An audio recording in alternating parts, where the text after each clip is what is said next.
This is obviously the week before the Tuesday where we have an election. There's a couple of people I know quite well who are running for office, dear friends, solid Americans, and I just want to spend a few minutes with them during this week. And one of them is a very good friend of mine who I have nothing but the greatest admiration for, Dan Bongino, who's running for Congress in Maryland in the 6th Congressional District, which leans slightly Democrat, but if enough Republicans and independents and thinking Democrats turn out, we could win that race. Dan Bongino, how are you, my friend? I'm doing great, Mark. Thanks for having me. It's an honor to be here. Well, tell us what it looks like on the ground in Maryland. You know, many people around the country and in Maryland say, well, what's the point? Right. Well, what's the point? Yeah, exactly. Well, if you want your liberty to dissipate slowly but surely and you get behind a Republican Party now that seems to believe in a managed decline, then you're right, there is no point. But if you want to fight back and start throwing right crosses, to the chops rather than just jabs and start to take our country back, then there is a point. Mark, Maryland doesn't have to be Texas. Frankly, it doesn't have to even be Virginia. Your home state. It has to be a competitive state where the citizens here who can't get up and leave, who have operating leverage in their businesses and capital assets here and can't get up and move, do they have a voice too? They deserve a shot. So, as you well know, it is worth a good fight, and I'm ready to bring it. Let's name your opponent. What is his name? John Delaney. John Delaney's been running around pretending to be a moderate when he votes for Obama down the line.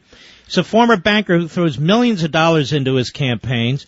So he's pretending to be somebody he isn't, and he really doesn't want to be in the House. He's been talking about running for governor, using this as a platform. Am I correct about those things? That's a pretty good analysis. That's a great Reader's Digest version of the campaign.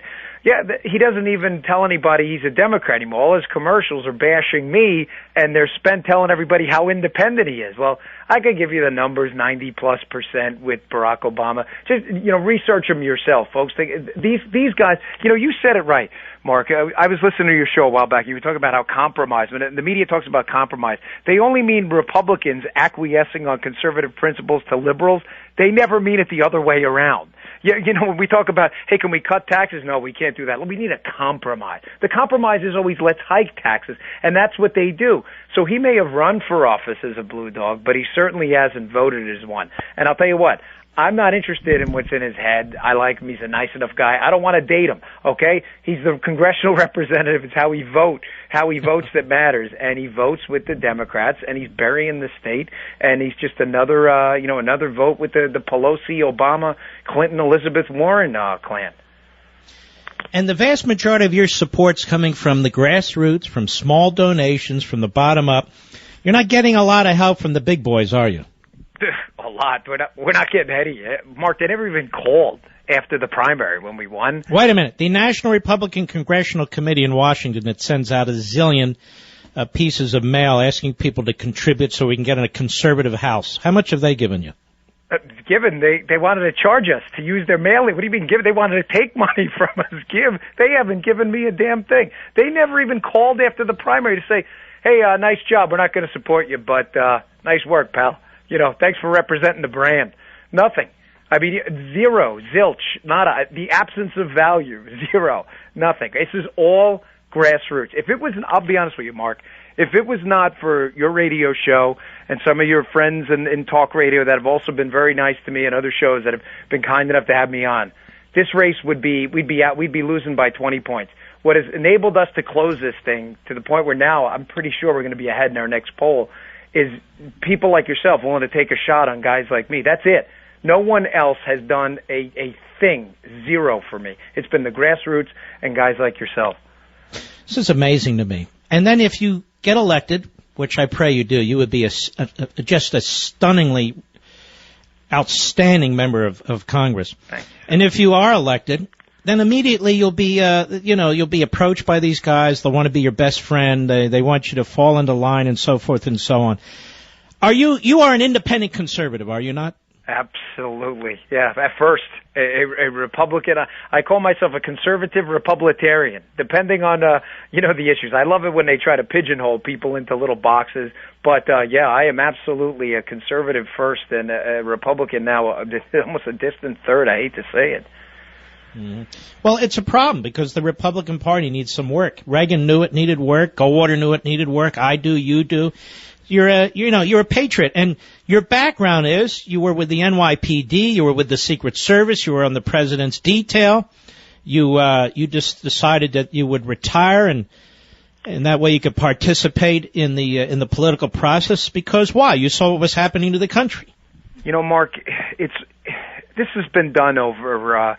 Listen, the Democrats right now have a monopoly on failure because they're the ones signing the faux budgets and all this ridiculous spending. But I think we have to be, as conservatives, very clear that we've had a role in this too. And I'm so glad that you call it like it is, and there's none of this wishy-washy nonsense. We spent a lot of money too, and if we are going to be the party of managed decline, then we're not going to be a party at all. We're just going to be Democrat-like.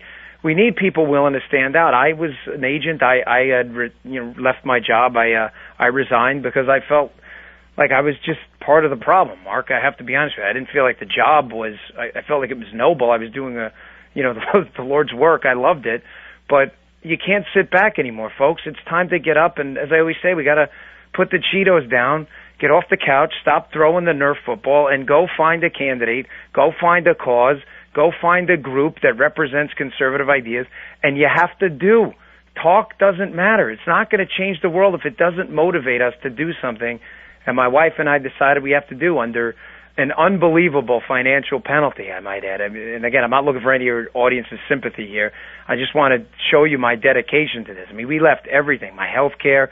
My wife has lupus. It gets tough at times for us, and we left it all behind to do this. So when Obamacare starts canceling people's policies, that's me. It's not a talking point. We had our policy canceled. I'm the one getting it in the gut here. And we need people to stand up. The time for talk is over, Mark. We're losing, and we're losing badly. But Americans don't give up, and you should never do it. This place is worth saving. Dan Bongino, give out your website for the audience, please. Oh, thanks, Mark. It's Bongino, Bongino.com. Keep it real simple. Just to Bongino.com. And here in this race, you're a working man. You're a middle-class man, as we like to call ourselves. You're running against an extremely wealthy guy, an ex-banker, who poses as the working man's guy. This is typical. The liberal Democrats run the richest of the rich, but fine. I don't begrudge them, neither do you. And then they pretend to be part of the little guy, which they're not. Dan Bongino, we wish you all the best. Next Tuesday, ladies and gentlemen, Maryland, Congressional District, 6th District. This is the man. God bless you, my brother, and I wish you all the best.